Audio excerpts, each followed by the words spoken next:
Bonjour ou bonsoir, chers amis, chers téléspectateurs.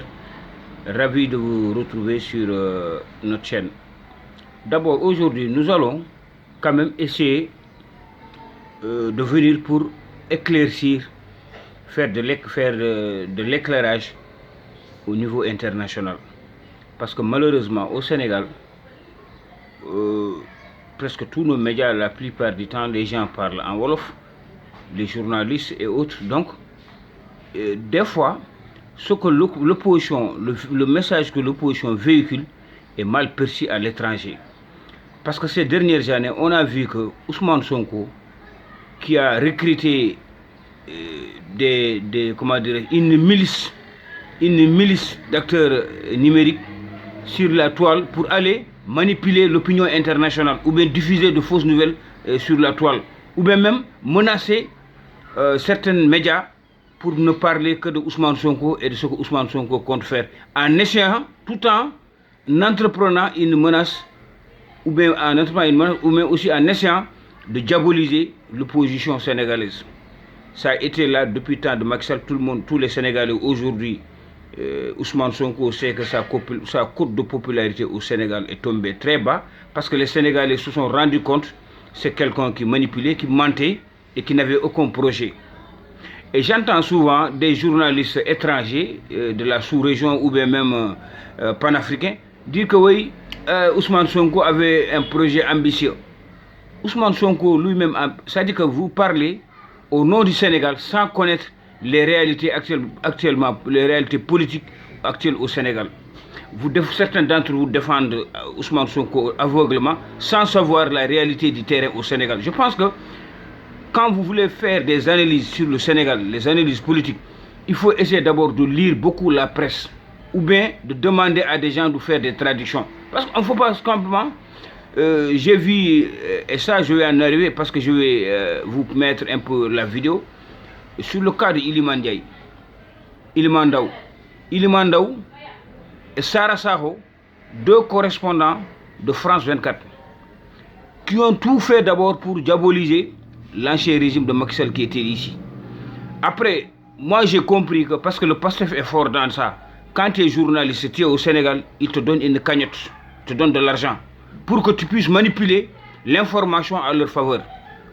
C'est pourquoi j'ai dit à Iliman Ndaw, et ça j'interpelle France 24, si vous voulez que votre rédaction soit beaucoup plus crédible, vous devez amener ici au Sénégal des correspondants qui sont neutres.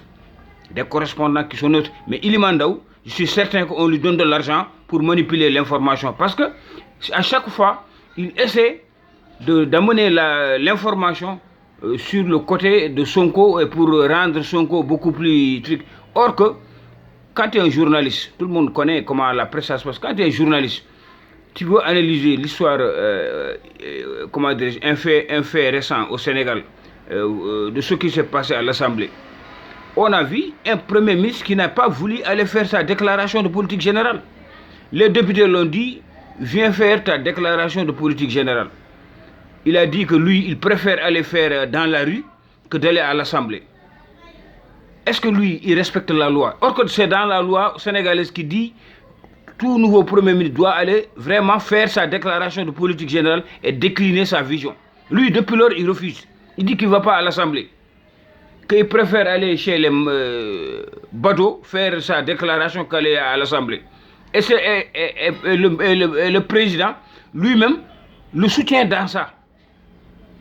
Est-ce que si lui, il dit qu'il n'obéit pas à l'Assemblée, et si lui, aujourd'hui, les généraux qui sont avec lui ne l'obéissent pas, un pays, c'est pas comme ça. Un pays, il y a des règles, il y a des lois. Tu ne peux pas venir dire en tant que Premier ministre, tu dis que non, je ne vais pas faire de déclaration de politique générale. Sur quelle base? On te dit de venir de faire ta déclaration, tu dis non, il faut que vous changez le règlement intérieur. Les députés changent le règlement intérieur, vous écrivez une lettre pour venir présenter votre truc de déclaration de politique générale. Tu dis non, moi je ne viendrai pas. Je ne viens pas. Tu refuses. Tu refuses et tu sais que tu n'as pas la majorité dans cette même assemblée.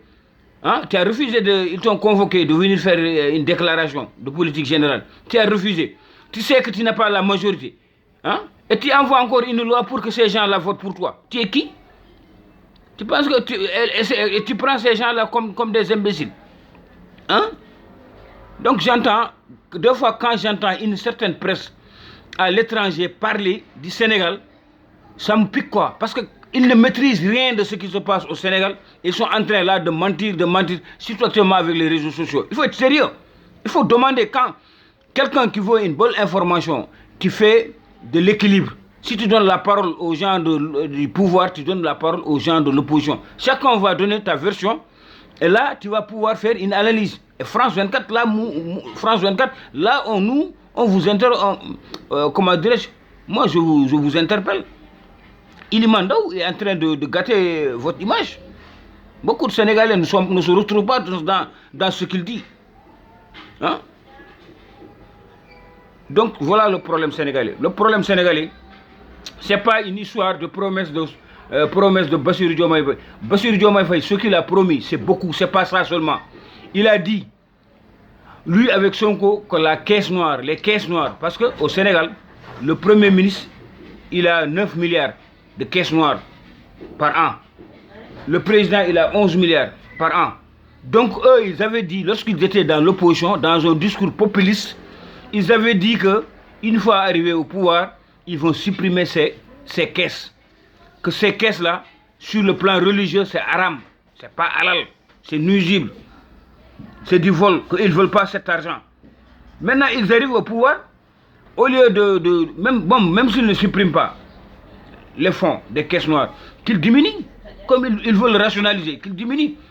Si, au lieu de 11 milliards, qu'ils diminuent 5. L'autre là, au lieu de 10 milliards, qu'ils diminuent chacun, n'a qu'à diminuer à moitié. Les agents des impôts et domaines, ils ont une caisse là-bas, eux-mêmes ils en ont bénéficié. Ce qu'on appelle les fonds communs au Sénégal. La population le dit que, comme vous avez dit que vous allez faire la rupture, éliminez ces fonds-là et remettez ces fonds dans les caisses de l'État. S'ils veulent ce que les Sénégalais reprochent à Sonko et Diomaye aujourd'hui, et les députés, moi je les soutiens 100%.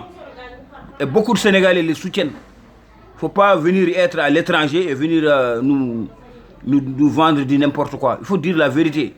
Quand vous donnez des informations, il faut être sérieux et honnête. Il ne faut pas manipuler l'opinion. Ou bien chercher juste des vues. Voilà le problème sénégalais. Sonko avec Bassirou Diomaye Faye, ils avaient promis que s'ils viennent au pouvoir, ils vont demander à l'Assemblée nationale, cette Assemblée nationale-là, de voter une loi pour criminaliser l'homosexualité. Pourquoi ils n'ont pas envoyé une loi comme ça? Comme c'est des urgences. Ils avaient demandé aussi, ils avaient dit qu'ils allaient supprimer la caisse noire, les deux caisses noires, pour la primature et la présidence. Ils n'en parlent plus. Ils avaient dit aussi, comment dirais-je, que s'ils viennent, c'est la transparence. Actuellement, là, il y a un ministre et un DG, un dossier de corruption de milliards que la presse sénégalaise est en train de parler chaque jour. On a dit à Bassirou Diomaye Faye de limoger le ministre. Parce qu'ils ont attrapé le ministre sur un dossier de corruption. Il fait la sourde oreille. Et puis, le Haut Conseil, les deux institutions qu'il parle, c'est des institutions qui sont votées lors d'un référendum en 2016. C'est par référendum que les Sénégalais ont voté. Et puis, le Conseil économique, social et environnemental, c'est une institution qui est mondialement reconnue, qui est partout dans tous les pays. Et puis reconnue même aux Nations Unies. Ce qu'ils vous disent, et vous, les commentaires, les journalistes de l'étranger, ou bien les youtubeurs de l'étranger, ce que vous devez comprendre, ils vous disent qu'ils veulent rationaliser. Ce n'est pas une question de rationalisation. C'est que parce qu'ils avaient promis à des militants de leur parti, ils avaient promis beaucoup de choses. Maintenant, comme ces gens-là, comme ces deux institutions-là, c'est l'opposition qui est majoritaire. Ils veulent casser ces institutions-là. S'ils les cassent, après ils vont recréer un décret, créer encore d'autres institutions.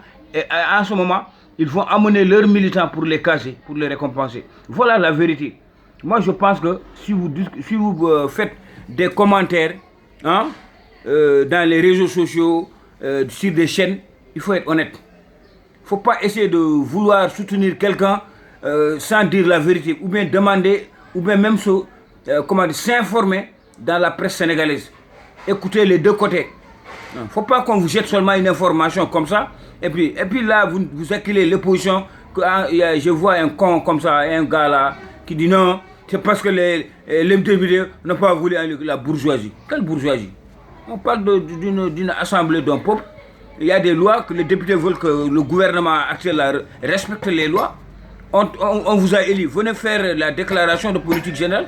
Et vous dites non, que vous n'avez pas de considération pour l'Assemblée. Et vous voulez que cette même Assemblée vote pour vous. Si eux, ils sont courageux, c'est parce qu'aujourd'hui, le Pastef, Sonko, Diomaye, ils savent que leur cote de popularité est tombé très bas. Ils veulent se profiter pour supprimer ces deux chambres-là. Une fois, comment dirais-je, une fois qu'ils cassent ça, pour que ces gens-là trahissent l'opposition et viennent les rejoindre. Et en fin de compte, s'ils gagnent encore les législatives, ils créent une autre chambre ou bien deux autres chambres pour caser leurs militants. C'est ça la vérité. Mais tout ce que vous dites là, c'est des histoires. Ilimandao, Sarasaho, il faut être honnête. Et maintenant, nous, on ne va plus laisser vos organes là. Vous êtes en France 24, mais on ne va plus vous laisser manipuler.